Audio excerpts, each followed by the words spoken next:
read the story of Vanitha Risner, is her name.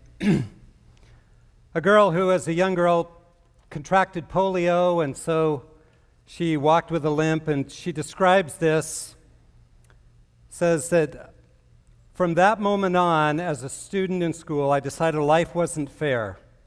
And I was right. Classmates bullied me throughout elementary school, mocking me, imitating my pronounced limp, making me feel like a freak. But I didn't tell my family. What was the point? They couldn't stop the bullying anyway. This was God's fault, if He even existed. At age 16, she came to Christ, and she writes, "Now I was excited about the rest of my life. I was sure God would make my life easy and successful. Didn't I deserve it? And at first, I had everything I wanted. But when I turned 30, life began to break down. My husband and I went through a serious marriage crisis, and I was afraid we wouldn't make it. After more than a year of intense counseling, when we were finally starting to rebuild trust, our unborn son, Paul, was diagnosed with a life-threatening heart problem. I wondered to God why I was going through yet another hard thing. What had I done wrong? Little Paul had surgery, but it says, she writes, 2 days later, Paul woke up in the middle of the night, screamed, and went limp in our arms. We rushed him to the ER, but the doctors couldn't revive him. Paul died at just 2 months old. And then my husband of 18 years told me he was leaving for someone else. A few weeks later, he moved to another state. We had worked hard to build love and trust. It seemed impossible that our marriage would crumble. Yet now I was a single parent with limited physical strength, taking care of 2 adolescent daughters whose worlds were crashing along with mine. Our once peaceful home felt like a war zone. This loss seemed even more unfair than the others, as now there was no one to carry the load with me. How could God love me and let all this happen? Did He even love me? I was exhausted physically, mentally, and emotionally as I homeschooled 2 girls who deeply questioned their faith after our family split. In my desperation, God showed me His love. I had known God's love and presence for decades, but now I began to turn to Him for everything. Although I had a loving community, nothing in my life could really hold me up. No distractions, no hobbies, no relief. The Lord was all I had. And I found He really was enough. I found that sitting with God, reading the Bible, talking to Jesus made me happier than anything in my life ever had before. You know, when I read that story and I hear what she went through and all the pain and struggle and difficulty, I think, how could she face all that and still come out with a deep joy, in a sense that, as she put it, talking to Jesus made me happier than anything in my life ever had before. We all face difficult times. Life's tough. It's hard. We live in a fallen world, and it can come any time in our lives, young, old, whenever. But is it really possible to come through such times with a deep joy and a deep sense of God's love and grace? We've been journeying through the book of 2 Timothy this summer. It's Paul's last book, written right before his execution by Nero as he was beheaded in Rome. Over 30 years, the apostle had planted churches, served the Lord, done all kinds of great things for the kingdom of God. But he'd also experienced hunger and thirst and shipwreck and rejection before kings and all kinds of people. His own countrymen had rejected him, all for the gospel. But now, at the end of his life, he's facing probably his greatest trial. As John Stott said, this could be considered Paul's Gethsemane. But he goes through it with a grace that allows him to finish well. Our passage today is one of the most personal in all of Paul's writings. The 9 verses that Brenda just read, Every one of those verses has a first personal pronoun in it as Paul is dealing with his own struggles right at the end of his life.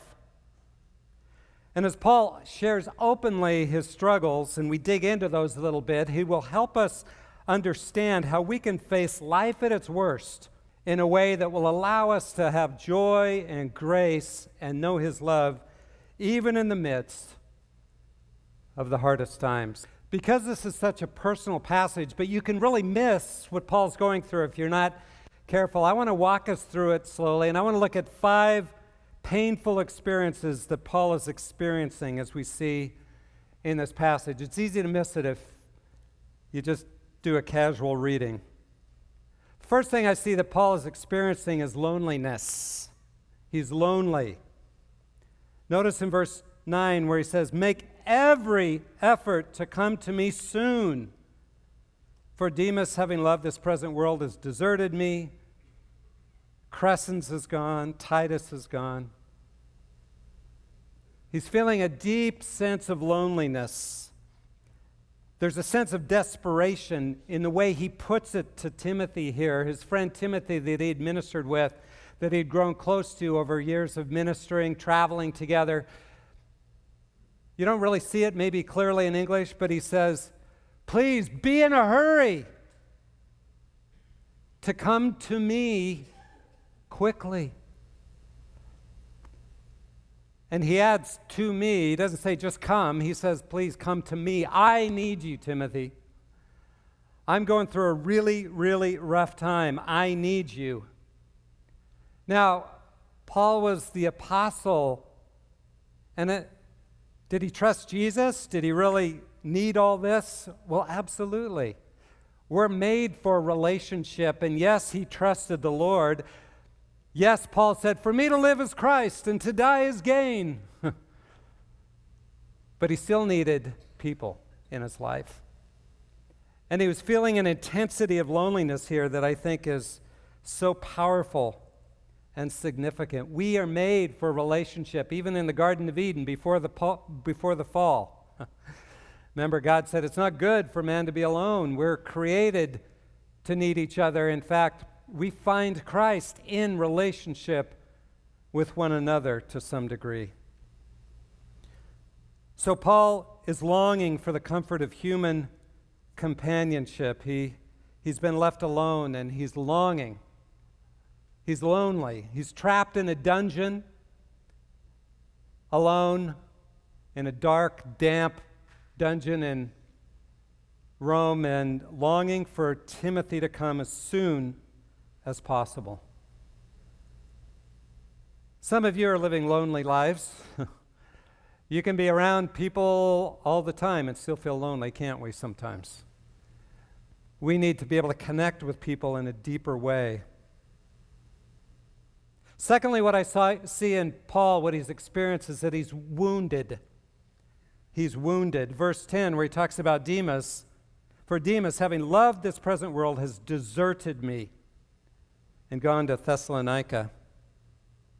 Demas is described a couple pages over in Philemon. He's mentioned by Paul as he writes, and he says, "Epaphras, my fellow prisoner in Christ Jesus, greets you, as do Mark, Aristarchus, Demas, Luke, my fellow workers." You see, Demas was a fellow worker with Paul. He'd traveled with him. He shared the gospel. He was part of Paul's entourage as they ministered together to share the gospel. He was part of his ministry team, but this friend and co-worker, when Paul needed him most, when he's in prison, when he needed him to stand by him, it says Demas deserted him because he loved this present world.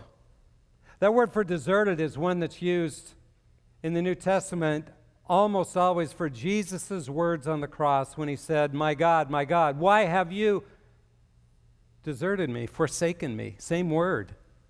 It's an intensified word that describes the pain that he was feeling at this point of being abandoned. And he's wounded by this friend who not only has deserted him, but he's done it for a very specific reason, because he loved the world and not the things of God. You see, Paul was a victim of Demas's sin, his sin of loving the world over and above his love for God. Well, what was going on in Demas's heart and his mind, we don't really know. I mean, it's a good suggestion, I think, that Demas was kind of had a foot in both worlds, you know. He served God, but he really relied on the things of this world. He had stuff that he wanted to keep and he was afraid of, and seeing Paul in prison and being in front of the authorities and being afraid of maybe losing his own life and his own livelihood, he, at that point, made the choice to abandon Paul and the gospel because this world had become too important to him. Protecting the things of this world. So Paul was wounded by this friend, by his sin. All of us have been deeply wounded by the sins of others in our lives in various ways, who have chosen the world above God, who have harmed us in various ways. We're all wounded. It's unavoidable in a fallen world, like Venitha was wounded by friends at school. Maybe you were too. She was wounded by her own husband, who rejected her and left her. Many of you have wounds that are from family or friends or neighbors or whatever. And there's a real contrast here in verse 8 where it says, "In the future there is laid up for me," Paul's talking, "the crown of righteousness which the Lord, the righteous judge, will award to me on that day, and not only to me, but all who have loved his appearing." That word "loved," his appearing, only occurs twice in the pastoral epistles. That's 1 Timothy, 2 Timothy, and Titus. Here in verse 8 and then in verse 10 where it says Demas loved this present world. That's the contrast for us. That's the challenge for every one of us, isn't it? Am I going to love the things of the world and put my weight there? Or am I going to love Christ's appearing, and no matter what the world throws at me, my hope is in Jesus coming back and eternity with him forever? Is that where your weight is? Is that where your hope is? That's the challenge, isn't it? And Demas, because he was trying to live in two worlds, chose the world. See, we can't live in two worlds. We'll always choose the world if that's the way we're trying to live. If we're too afraid that following God will strip us of what we depend on here, status and power and wealth and control and all those things. Because of what Demas chose, he wounded Paul. He's deserted me. Third, I see what Paul was experiencing here is that he was physically needy. Now, there's hints of it in various ways. We see in verse 11 where it says, "Only Luke is with me." Who is Luke? He wrote a gospel, but he also is a physician, right? Why is a doctor staying with Paul and everybody else left? Well, I suspect because he was struggling physically. We know Paul had physical problems. He talks about it elsewhere, and there's hints of it in various places where he signs one of his letters, "See with what large hands I'm writing." That was letting them know because he had eye problems, most scholars think. He talks about having a thorn in the flesh that he asked the Lord 3 times to take away. Now, we don't know if it was spiritual, emotional, or physical for sure. We don't, but there's a good suggestion it was a physical problem, and here he needs a doctor. And then a few verses down he says, "Please bring me a cloak, the one I left." He couldn't even get a coat to keep him warm in prison where he was. "So please bring my coat. It's cold here. I'm hurting. Please, Timothy, come in a hurry." You see, we all eventually have physical problems, right? Unfortunately, from the time about, age 30, these bodies start to break down, but you can have problems any time in your life, and that's just part of life. We can relate. We get physically needy. It's difficult. I've walked with you as your pastor through many of you facing short-term and long-term illnesses, and it's just part of what we do. We walk through life that way. And there's false teaching out there, and again, I just feel like I need to highlight it because it's such a lie that somehow if you just have enough faith, you wouldn't be sick. You know what? Everybody who teaches that dies. They get sick. They have physical problems. Amazing, isn't it? No, for most of us, I like what J.I. Packer says. He says, poor health may be the best remedy for what's going on in our souls and needing Christ more and needing to trust Him more. Poor health may be the best remedy for our lives. But Paul is clearly physically needy as well. He's going through a tough time there in prison. Fourth, he was betrayed. Betrayed. Verse 14, where it talks about Alexander the coppersmith. He did me much harm. The Lord will repay him according to his deeds. Be on guard against him yourself, for he vigorously opposed our teaching. Back in 1 Timothy chapter 1, verse 18 and following, it says this, starting at keeping faith and a good conscience, which some have rejected and suffered shipwreck in regard to their faith. Among these are Hymenaeus and Alexander, whom I've handed over to Satan, so they will be taught not to blaspheme. Apparently, Alexander was part of the Christian community. He had walked with Paul, but his faith had been shipwrecked, he says. But not only has that happened, but in our passage, he says, he did me much harm. And we don't know exactly what that was, although Paul uses words here that essentially could be translated, Alexander informed on me much evil. Informed on me, what could that be? Well, many scholars think that Alexander was the one who turned Paul into the authorities, got him arrested, so now he's in jail and will soon be executed. That Alexander did him much harm, that though at one point he'd walked with Paul in ministry, he betrayed him to death.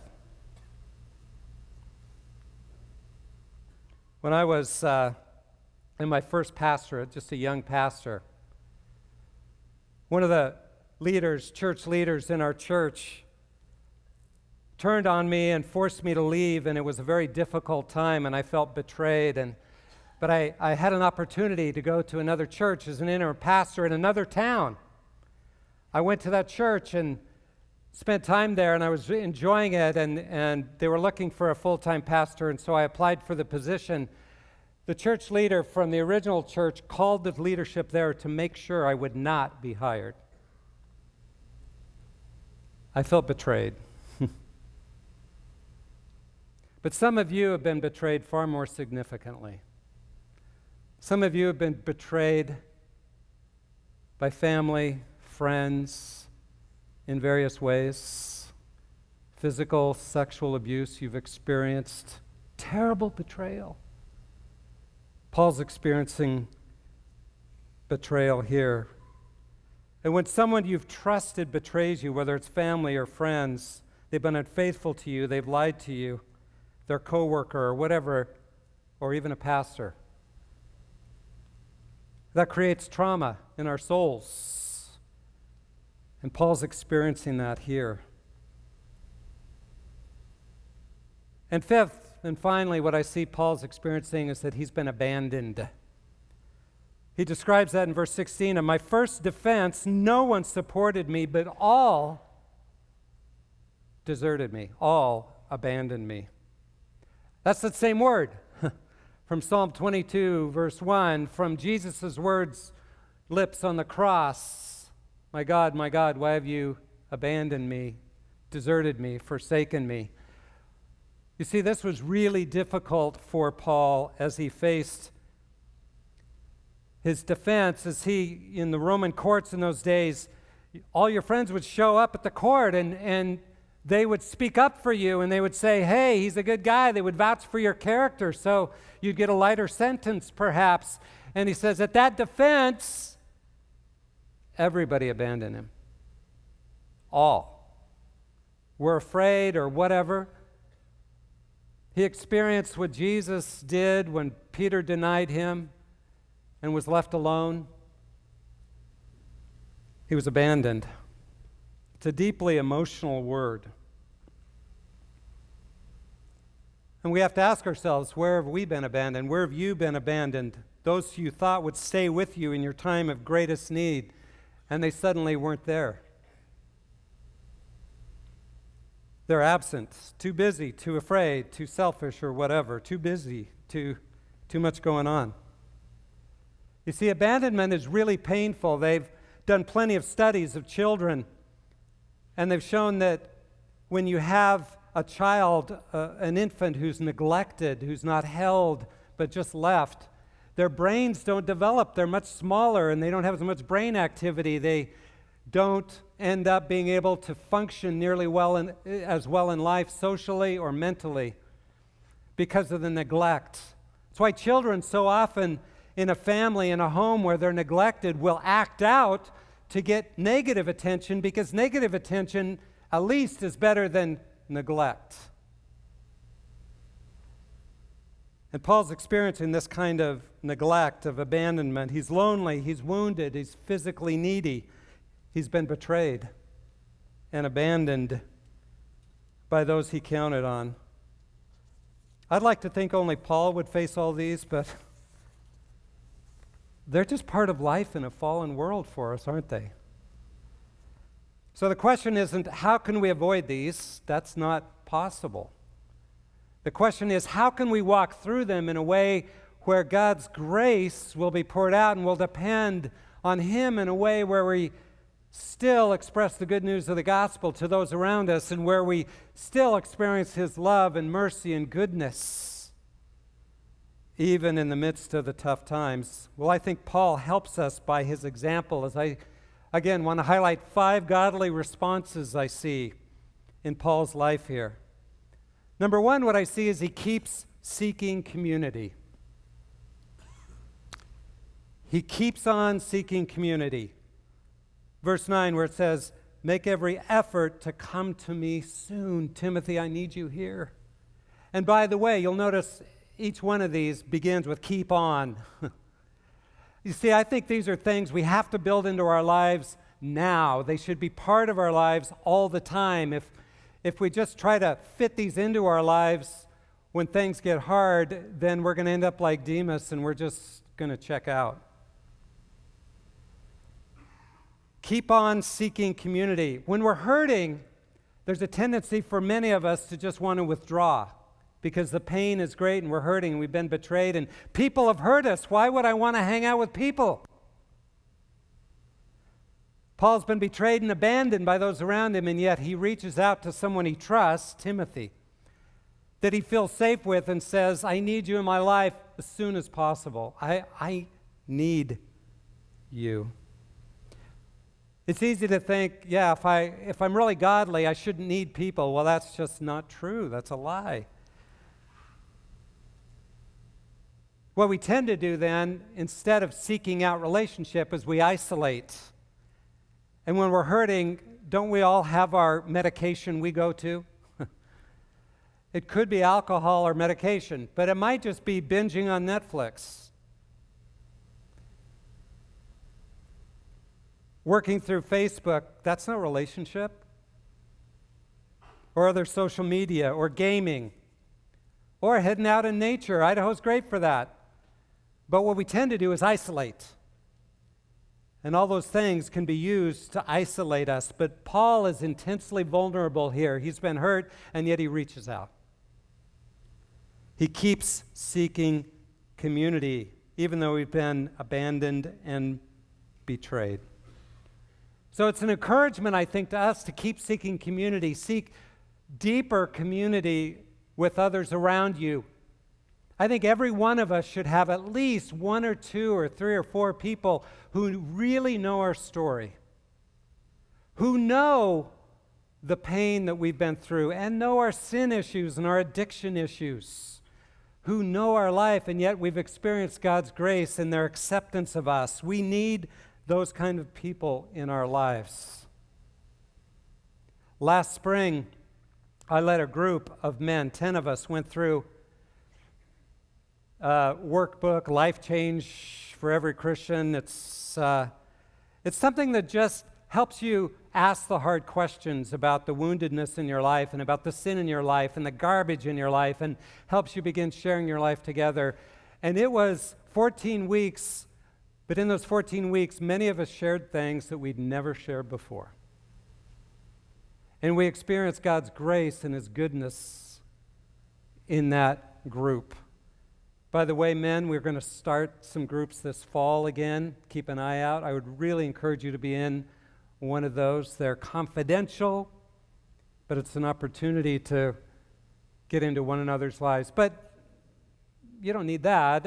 I'm just saying you need somebody. You need someone who knows you well and knows your hurts. We need to keep seeking community and not isolate, or we can get into real trouble. Secondly, what I see Paul doing is he keeps serving. He keeps serving. He keeps on serving.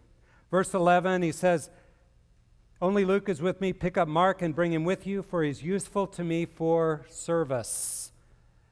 Now, what does he mean? Does he mean for serving him? I don't think so. I think I need him so I can continue doing ministry. He'll help me do that. I want Mark to come so I can continue serving. And later on, we see him continuing, even in prison, to proclaim the gospel every chance he gets.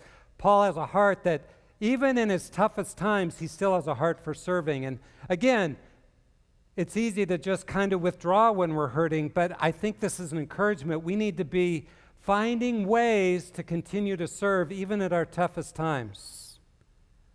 And I have found people in this body who are bedridden, who are struggling, who can't do anything physically, and yet they've chosen to have a heart of service.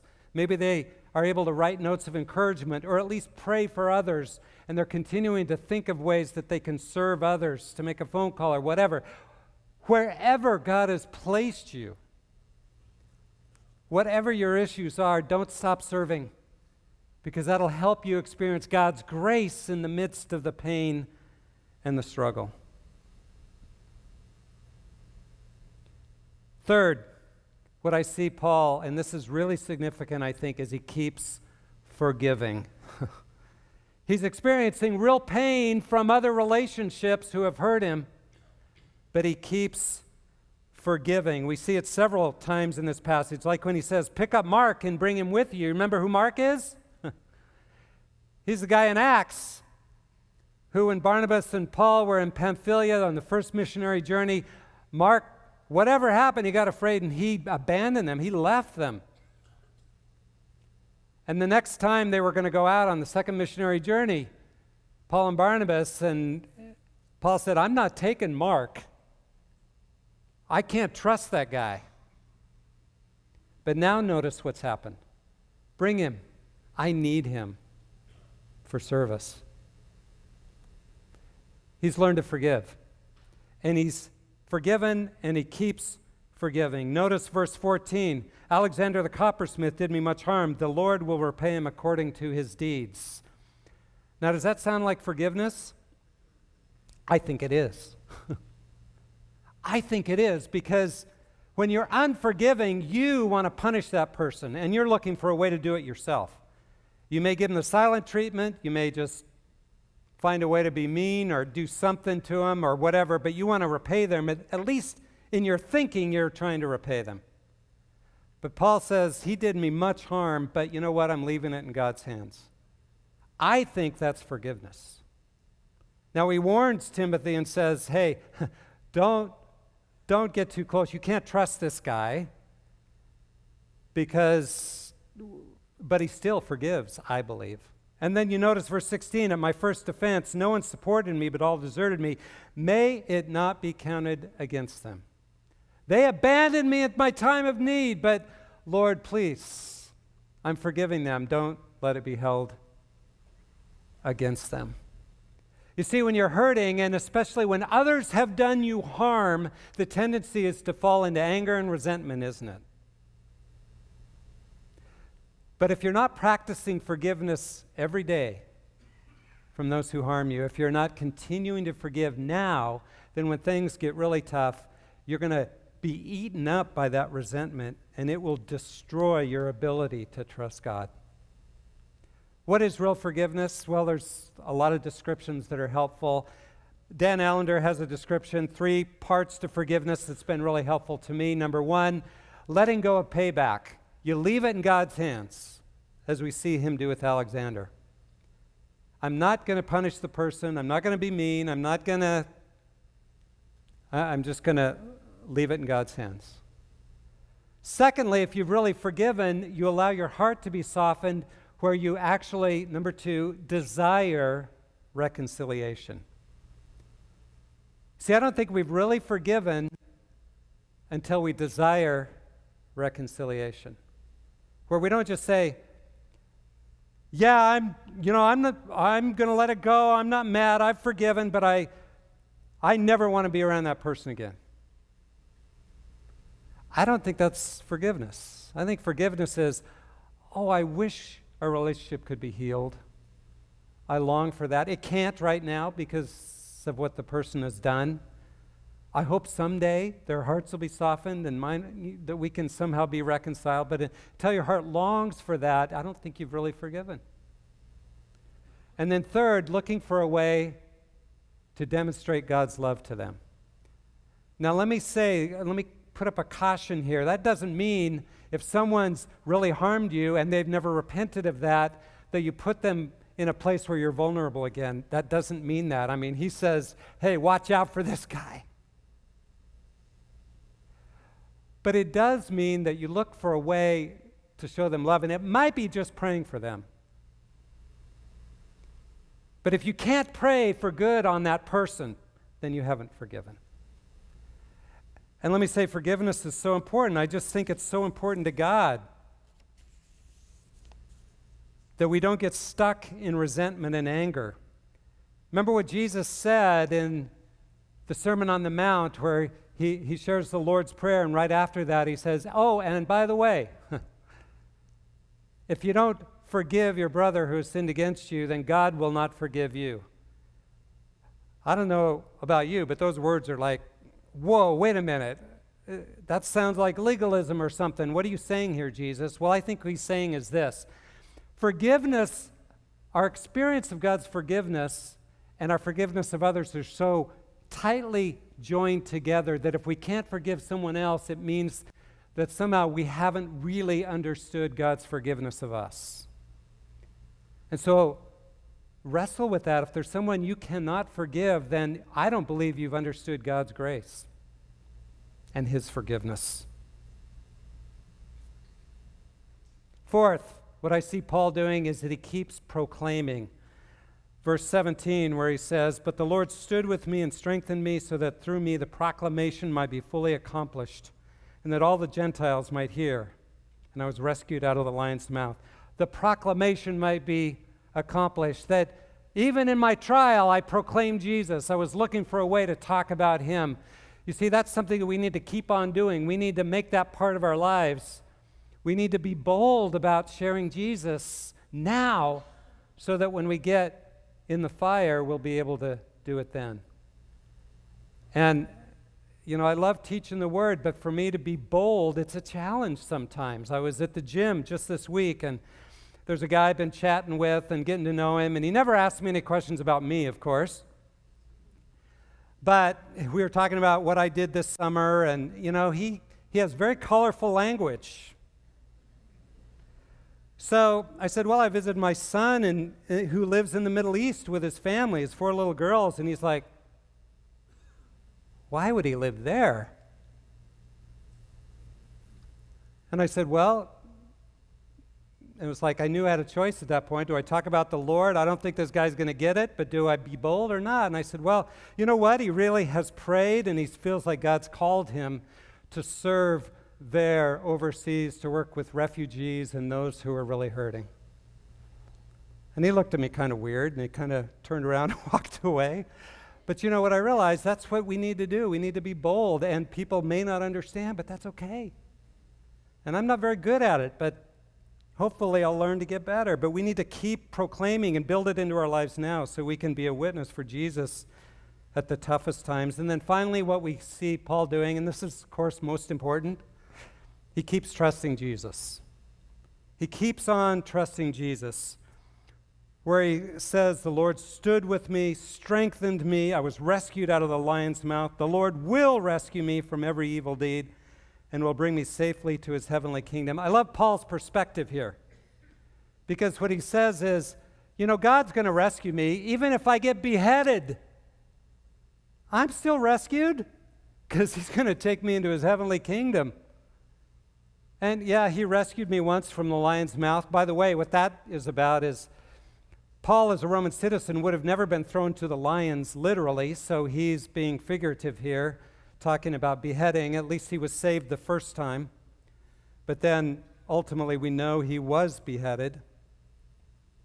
But Paul's deeply hurting, but in the midst of the hurting, because this has been part of his life, built into his life all along, he keeps his eyes on Jesus. He keeps his eyes on the fact that Jesus is present with him right now. He keeps his eyes on the fact that God in the past has rescued him when he's needed it. And he keeps his eyes on the future, that God's there too and going to take him into his heavenly kingdom. Past, present, future, Jesus is there. I see him everywhere. He's with me. And I love that perspective of how he has no more hope for earthly good. That's all been stripped away. But he can't wait to see Jesus face to face. I want you to look at these 5 things here and just ask yourself, what things do I need to keep on building into my life right now? What's at least one of those things that I want to commit to have God, to begin to pray about, that I would be able to make this more and more part of my life so I'll be ready when the tougher times come? In the end, we'll all go through the worst of times, but they'll tend to bring out what's already in us. The question is, have we kept on doing these things? Are they part of us already, like they were for Paul? Have we built into our lives the foundation of close friendships where people know us and we know them? They know our story. Have we built a foundation of service, of forgiveness, of proclaiming the gospel, of trusting Jesus? Or are we like Demas, with one foot trying to find life in this world, and we keep scrambling to find security in what this world has to offer? Because if that's what we're doing, when the tough times come and the rains and the storms, that's going to be washed away and we are going to fall flat on our faces. I think that's the challenge of this passage. Do we love his coming? Or like Demas, do we love what this world offers? Are we really ready for what's coming? Vinitha Risner ends this way.